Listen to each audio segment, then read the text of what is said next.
Assalamualaikum everyone, students. How are you? I hope you will be fine. First lecture MTH 202 का मैं आप लोगों के सामने लेके आई हूँ। ठीक है, ये मैंने शॉर्ट नोट्स बना लिए हैं क्योंकि आप लोगों की जो होती है ना हैंड आउट्स, उसमें बहुत ज़्यादा चीज़ें कॉम्प्लिकेटेड करके उन्होंने लिखी होती हैं, तो इसलिए मैंने शॉर्ट नोट्स बनाती हूँ ताकि आप लोगों को अच्छे तरीके से चीज़ें स्टेप बाय स्टेप समझा सकूँ। ठीक है, तो सेकंड सेमेस्टर के मैं दूसरे भी लेक्चर्स देती हूँ, जैसे MTH 501 हो गया, MTH 202, CS 201, इंग्लिश 201, इस्लाम 201। ठीक है, इन सब के लेक्चर्स MGT 301 के मेरे चैनल्स पे मौजूद होंगे।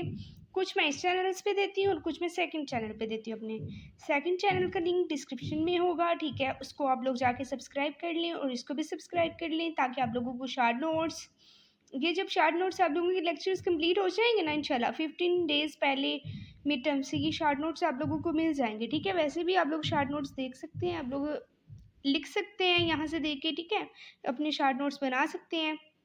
वैसे आप लोगों को जब मैं लेक्चर समझाऊंगी ना, आप लोगों ने साथ साथ ना शॉर्ट नोट्स बनाते जाना है। ठीक है, अच्छा, डिस्क्रीट मैथमेटिक्स है हमारे पास। डिस्क्रीट का वर्ड हम लोगों ने पढ़ा था MTH 101 में। ठीक है, आप लोगों को नहीं याद होगा लेकिन मुझे याद है, मैंने पढ़ाया हुआ है। डिस्क्रीट मैथमेटिक्स है, इसमें क्या होता है, कॉन्टिन्यूस क्या होता है। अच्छा स्टूडेंट्स, डिस्क्रीट हमारे पास जो होता है वो होता है जहाँ से ब्रेक हो रही हो लाइंस। ठीक है, ये देखिए फॉर एग्जांपल मैं अगर यहाँ पे बना के आप लोगों को दिखाऊँ, ये देखिए, ये मैंने यहाँ इस तरह से, ये डिस्क्रीट होता है। लेकिन हम अगर लाइन सीक्वेंस वाइज चलते जाएं, हमें कोई रोकने वाला ना हो, तो वो कॉन्टिन्यूस होता है। ठीक है, तो ये डिस्क्रीट और कॉन्टिन्यूस मैथमेटिक्स की एग्जांपल दे दी मैंने आप लोगों को। ठीक है, अगर हम इसी को डिस्क्रीट मैथमेटिक्स का ये सब्जेक्ट है, हम इसी को फॉलो करेंगे। ठीक है, कॉन्टिन्यूस नहीं है, सेट ऑफ इंटीजर्स और सेट ऑफ रियल नंबर से हम और अच्छे तरीके से डिस्क्रीट और कॉन्टिन्यूस मैथमेटिक्स की एग्जांपल समझ लेते हैं। अच्छा स्टूडेंट्स, ये आप लोग देख रहे हैं कि इनके दरमियान गैप है, इंटीजर नंबर्स के दरमियान। ठीक है, ये देखिए गैप है, 3 से 2 तक का गैप है, 2 से 1 तक का गैप है, 1 से 0 तक। लेकिन उसके बरक्स अगर आप सेट ऑफ रियल नंबर्स देखें तो इसमें कोई गैप नहीं है, ये थ्रू आउट लाइन चलती जा रही है। ठीक है, इसमें कोई गैप नहीं दिया हुआ उन्होंने। तो ये जो हमारा होगा सेंटेंस, ये हमारे पास होगा स्टूडेंट्स कॉन्टिन्यूस। ठीक है, और जहाँ पे ये इंटीजर्स में ब्रेक हो रहा है तो वो हमारे पास क्या होगा, डिस्क्रीट एग्जाम्पल होगी, डिस्क्रीट मैथमेटिक्स की। ठीक है, आई होप सो कि आप लोगों को समझ आ गई होगी। अच्छा, आज का जो हमारा बुनियादी लेक्चर है वो लॉजिक के बारे में। लॉजिक किसे हम लोग कहते हैं स्टूडेंट्स, कहते हैं ना कोई लॉजिक लगाएं, कोई आइडिया लगाएं। बेसिकली आइडिया को हम लॉजिक कहते हैं, समझ लें। ठीक है, बहुत ही इजी डेफिनेशन है। Logic is the study of the principle and methods that distinguish between a valid and an invalid argument। यानी हम लोग अपना आइडिया देते हैं, हम लोग अपने आर्ग्यूमेंट देते हैं, लेकिन वो सही है या नहीं, गलत है, ये हमें पता नहीं होता। ठीक है, जैसे हम लोग कहते हैं it is a hot day और नॉट, यानी कि ये आज का दिन गर्म है या नहीं, तो हमें पता नहीं है। बेसिकली हम एक लॉजिक दे रहे हैं, हमें पता नहीं है कि दिन वाकई गर्म है या नहीं। ठीक है, क्योंकि हो सकता है कि हमने मौसम का बाहर निकल के जायज़ा ना लिया हो, हम लोग अंदर बैठ के पूछ रहे हो। ठीक है, अच्छा आगे स्टेटमेंट हम लोगों ने स्टडी करनी है। स्टेटमेंट बेसिकली क्या होता है, statement is a declarative sentence होता है, यानी जिसमें एक्सप्लेन की जा रही हो कोई चीज़, समझ आ रही हो। ठीक है, डेट इज़, ये ट्रू भी हो सकता है या फिर फॉल्स भी हो सकता है, और लेकिन बहुत ट्रू और फॉल्स दोनों नहीं हो सकते। ठीक है, एक स्टेटमेंट जैसे मैं आप लोगों को दूँ, पाकिस्तान जो है, पाकिस्तान इज़ आवर कंट्री। ठीक है, पाकिस्तान मेरा मुल्क है, ये एक स्टूडेंट ट्रू स्टेटमेंट है। ठीक है, लेकिन अब मैं इसको ट्रू और फॉल्स दोनों डिक्लेयर नहीं कर सकती। ठीक है, आई होप कि आप लोगों को स्टेटमेंट की अच्छी तरीके से समझ आ गई होगी। आगे नेक्स्ट चलते हैं। शॉर्ट नोट्स के बारे में आप लोगों ने टेंशन नहीं लेनी, ये आप लोगों को मिल जाएंगे। चैनल को सब्सक्राइब करके रखना है। इसी तरह से मैं बाकी बुक्स के भी बनाती हूँ, तो वो भी आप लोगों को मिल जाएंगे। ठीक है, तो आप लोग मेरे बाकी बुक्स के लेक्चर्स भी लें, इंशाल्लाह बहुत अच्छे से आप लोगों को समझ आ जाएगी। अच्छा, ट्रूथ वैल्यू जो हम लोगों ने बतानी है, सही वैल्यू, ये ट्रू है वैल्यू या फिर फॉल्स है, ये हम लोग को कुछ स्टेटमेंट की एग्जांपल ली है। ग्रास इज ग्रीन, स्टूडेंट्स आप सब लोगों को पता है ग्रास ग्रीन होता है, तो ये जाहिर सी बात है इसकी ट्रूथ वैल्यू ट्रू है। आगे हमारे पास 1 + 2 = 3 होता है। ट्रू वैल्यू है। 3 + 4 इज इक्वल टू 6, फॉल्स है। 3 + 4 6 के इक्वल नहीं होता, 7 होता है।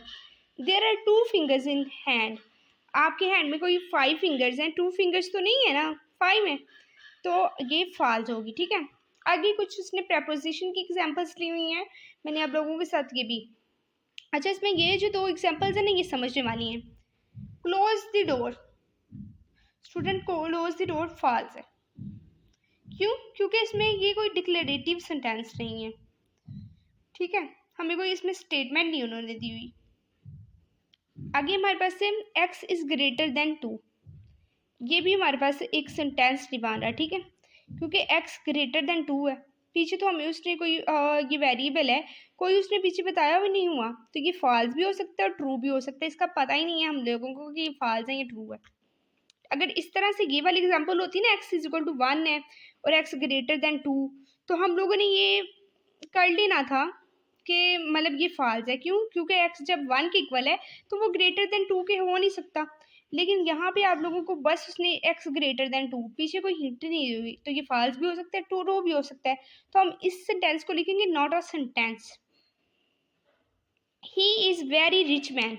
अच्छा, अब इसमें भी कोई डिक्लेरेटिव सेंटेंस नहीं हमें दिया हुआ, यानी कि पीछे कोई नॉन नहीं दिया हुआ। ठीक है, अच्छा, जिस सेंटेंस में आप लोगों के पास प्रोनाउन आ जाए या फिर वेरिएबल रेफरेंस आ जाए, तो वो आप लोगों ने याद रखना है कि वो स्टेटमेंट नहीं होती। ठीक है, इज नॉट अ स्टेटमेंट, यहाँ पे नॉट अ स्टेटमेंट आना है। अच्छा, he is very rich man, ये कोई स्टेटमेंट नहीं है, क्योंकि अगर हम लिखते Ali is a rich man, या फिर पहले हम अली लिखते, अली जो है ना, मतलब Ali is a hard working man and he is a very rich man, तो ये एक स्टेटमेंट होनी थी, क्योंकि प्रॉपर पता चल रहा है कि वो इंसान जो है वो रिच है। ठीक है, तो यहाँ पे कोई स्टेटमेंट नहीं होगी। इस पर आप लोगों ने बहुत ज़्यादा अच्छे से प्रैक्टिस करनी है। ठीक है, यहाँ से आप लोग शार्ट नोट्स बनाएं, तो आप लोग प्रैक्टिस करें, इंशाल्लाह आप लोगों का पेपर यहाँ से क्लियर हो जाएगा। रूल में वही लिखा हुआ है, प्रोनाउन और जो वेरिएबल के बारे में मैंने आप लोगों को बता दिया है, एग्जाम्पल भी ये होगी हमारी। आगे चलते हैं, हमने अंडरस्टैंड किस तरह से करना है स्टेटमेंट को, क्योंकि ये स्टेटमेंट है और ये नहीं है, इसकी कुछ मैं एग्जांपल्स आप लोगों को करवा दूं, ताकि आप लोग जब एग्जाम में बैठे हो तो आप लोग डिस्टर्ब ना हो, इस लेक्चर में आप लोगों का सब कुछ क्लियर हो जाए। ठीक है, अच्छा स्टूडेंट, x+2 इज पॉजिटिव है। ठीक है, ये एक स्टेटमेंट नहीं है। मे आई कम इन, ये भी एक स्टेटमेंट नहीं है। क्यों? क्योंकि इसके आगे क्वेश्चन मार्क आ गए, क्वेश्चन पूछे जा रहे, कोई स्टेटमेंट नहीं है। कि मतलब स्टेटमेंट तो वो होगी ना जो प्रॉपर वे में डिक्लेयर कर रही होगी इस चीज़ को। लॉजिक इज इंटरेस्टिंग, यानी कि लॉजिक जो है वो इंटरेस्टिंग है, ये एक स्टेटमेंट है, हम इसको कह सकते हैं। It is a hard day, ये भी एक मुकम्मल उन्होंने लाइन बनाई हुई है, ये भी स्टेटमेंट है। अगर -1 ग्रेटर देन 0, स्टेटमेंट है, यानी -1 जो है वो ग्रेटर देन 0, तो ये एक स्टेटमेंट हमें दे दी हुई है। ठीक है, अगर x+y इज टू 12, इसमें ना ही तो हमें x की वैल्यू मालूम है, ना ही इसमें y की वैल्यू मालूम है, तो ये एक स्टेटमेंट नहीं होगी। वेरिएबल्स है ना, किसी भी वेरिएबल की वैल्यू नहीं मालूम। अगर कंपाउंड स्टेटमेंट आती है, ठीक है, कंपाउंड स्टेटमेंट हम लोग तो करते हैं, इसको और इंटरेस्टिंग बनाते हैं कंपाउंड स्टेटमेंट के बारे में। Simple statement could be use to build a compound statement, कहते हैं सिंपल स्टेटमेंट जो होती है ना, जो हम यूज करते हैं, उसे हम कंपाउंड स्टेटमेंट बेसिकली कहते हैं। ये देखिए, 3 + 2 is equal to 5 and Lahore is the city of Pakistan. ये देखिए, the grass is green and it is very beautiful, ये एक कंपाउंड स्टेटमेंट की एग्जांपल है। इसमें अब कंपाउंड स्टेटमेंट में हम लोग कुछ लॉजिकल कनेक्टिविटीज़ यूज़ करते हैं, जैसे आप लोगों को एंड नज़र आ रहा होगा, इसको हम लॉजिक की कनेक्टिविटीज़ कहते हैं। ठीक है, मैथ की टर्म में ये आप लोगों को एंड नज़र आ रहा है, ये आप लोगों को नॉट नज़र आ रहा है। ठीक है, इनके प्रॉपर हम लोगों ने नेम रखे हुए हैं मैथमेटिक्स में। अच्छा स्टूडेंट, ये हमारे पास एंड आर नॉट है, ये लॉजिकल कनेक्टिविटीज़ है, सिंपल रिप्रेजेंटेशन। आगे हम इसको एंड नॉट आर को हम लोग पढ़ेंगे बड़े ही एक्सप्लेनेशन वाइज, लेकिन उसके पहले हम सिंबलिक रिप्रेजेंटेशन। अच्छा, आप लोग जो स्टेटमेंट लिखते हो उसका कोई सिंबल होना चाहिए। ठीक है, PQR बेसिकली हमने सिंबल लिए हैं, देखते हैं हम इसे सिंबल की शक्ल में किस तरह रिप्रेजेंट करते हैं।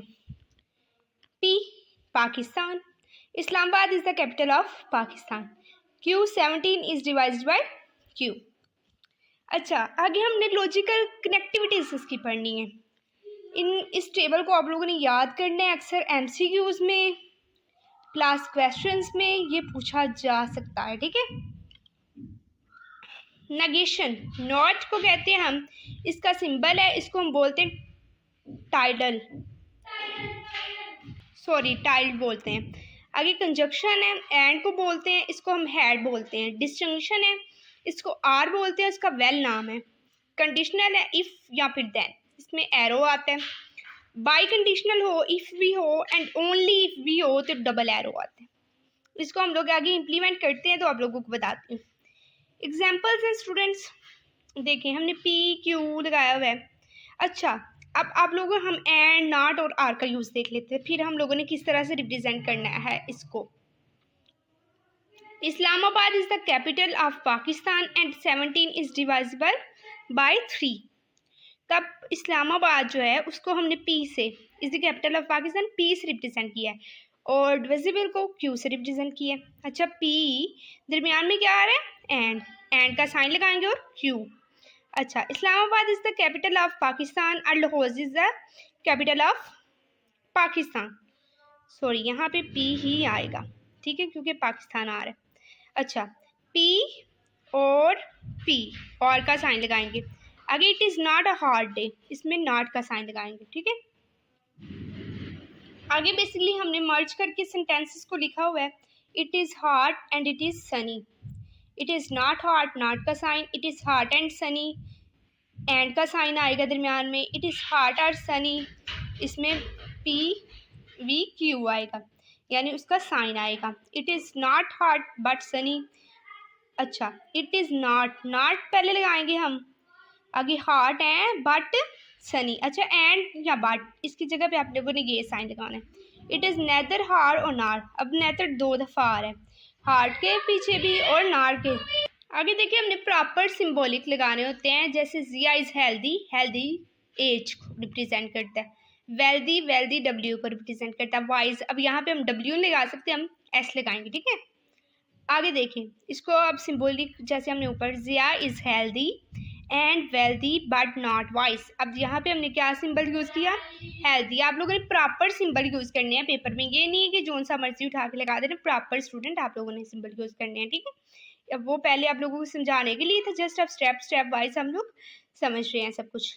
अच्छा, हेल्दी एज, एंड का सिंबल लगाएंगे वाइज, बट का सिंबल एंड यही होता है जो एंड का होता है, नॉट वाइज, एस, ठीक है। Zia is neither healthy wealthy not wise, ठीक है। यही basically Zia is neither healthy wealthy, and इसमें आता है वेल्दी नॉट वेल्दी, क्योंकि नेदर दोनों के साथ लगा हुआ है, एंड नॉट वाइज। आगे वही सेंटेंसेस बेसिकली हमें दिए हुए हैं और उन्होंने वो आप लोगों को कह सकते हैं कि इसको मर्ज करें। ये आप लोगों को सिंबल दे दिए हुए उन्होंने, not C and C or M, C and not M and not C, ठीक है। तो अब इसकी आप लोगों ने स्टेटमेंट्स खुद बनानी होंगी पेपर में, ठीक है। इस तरह से आप लोगों को क्वेश्चन आ सकते हैं। Ali is not a computer student, computer science student. आगे अली, क्योंकि कंप्यूटर को, साइंस को हमने सी से रिप्रेजेंट किया था और मैथ्स को एम से, ठीक है। ये आप लोगों ने देख लेना है। आगे ट्रूथ टेबल होता है, ट्रूथ टेबल बनाते हैं हम लोग इसके, जैसे एंड है, आर है और फिर हमारे पास ये सारे सेंटेंसेस हैं, इसका हम लोगों ने ट्रूथ टेबल बनाना है। तो ये हमारे पास बेसिकली ट्रूथ टेबल होते हैं, ठीक है। इसकी डेफिनेशंस यहाँ पे लिखी हुई है, जो मैंने आप लोगों के साथ पीछे डिस्कस कर दी हुई है, बस मैं अब यहाँ पे ट्रूथ टेबल डिस्कस करूँगी। अच्छा, अगर हमारे पास स्टूडेंट पी हो तो नॉट पी क्या होगा। अगर हमारे पास पी हमें फॉर एग्जांपल दिया हुआ है, पी हमें दिया हुआ है पाकिस्तान इज़ आवर कंट्री, तो नॉट पी होगा Pakistan is not our country. तो इसमें एक ट्रू होगा और एक फॉल्स होगा। अगर पहले वाला फॉल्स है तो दूसरे वाला ट्रू होगा, क्योंकि दूसरे वाला नॉट होगा, ठीक है। तो एक ट्रू होगा तो दूसरा ऑब्वियसली सी बात है फॉल्स होगा। ऐसे एमसीक्यूज में पूछे जा सकते हैं, आप लोगों को टेबल बनाने के लिए दी जा सकते हैं, ठीक है। साथ साथ में मार्क भी करवा रही हूँ। कंजक्शन होता है आगे, ठीक है, कंजंक्शन, ठीक है। तो इसमें आप लोगों ने क्या करना है, एंड होता है कंजंक्शन, हम एंड को कहते हैं ना। इसमें अगर दोनों ट्रू होंगे तो ट्रू होगा उसका जो आएगा हमारे पास आंसर आएगा। अगर एक ट्रू होगा तो फिर फॉल्स, अगर इसमें एक भी ट्रू होगा या फिर दोनों ट्रू होंगे तो आंसर हमारा फॉल्स में आएगा। अभी हमारे पास डिसजंक्शन है, डिसजंक्शन के केस में क्या होता है, अगर एक भी हमारा ट्रू है ना तो आंसर हमारे पास ट्रू आएगा, ठीक है। आर का केस होता है तो एक भी अगर ट्रू है तो आंसर हमारे पास ट्रू आएगा, अगर दोनों फॉल्स है तो फिर आंसर फॉल्स आएगा। आपने इसको अच्छे तरीके से समझ लेना है। एग्जाम्पल्स मैंने आप लोगों को करवाई हुई है, फर्स्ट वाली जिस तरह करवाई हुई है बेसिकली वही आप लोगों के साथ एग्जाम्पल आगे भी लगनी है। जैसे हम इसी को एग्जाम्पल ले लें, Pakistan is our country and Pakistan is not our country, ठीक है। देखिए एक हमारे पास ट्रू है और एक फॉल है, तो आंसर क्या आएगा हमारे पास फॉल आएगा, ठीक है। ये एंड वाला होता है। इसी तरह आर है, Pakistan is our country or Pakistan is not our country, तो इसमें ट्रू होगा तो आंसर ट्रू होगा, ठीक है, क्योंकि दोनों पॉसिबिलिटी दी हुई है ना। तो आई होप कि आप लोगों को लेक्चर पसंद आया होगा। काइंडली सब्सक्राइब करें, थोड़ी सी बच्चों की आवाज़ें थी तो कल से मैं कोशिश किया करूँगी कि रात को ही आप लोगों के लेक्चर्स बना के रख दिया करूँ ताकि आप लोगों को ईजिली समझ आ सके, कोई भी प्रॉब्लम ना हो सके। Thank you very much.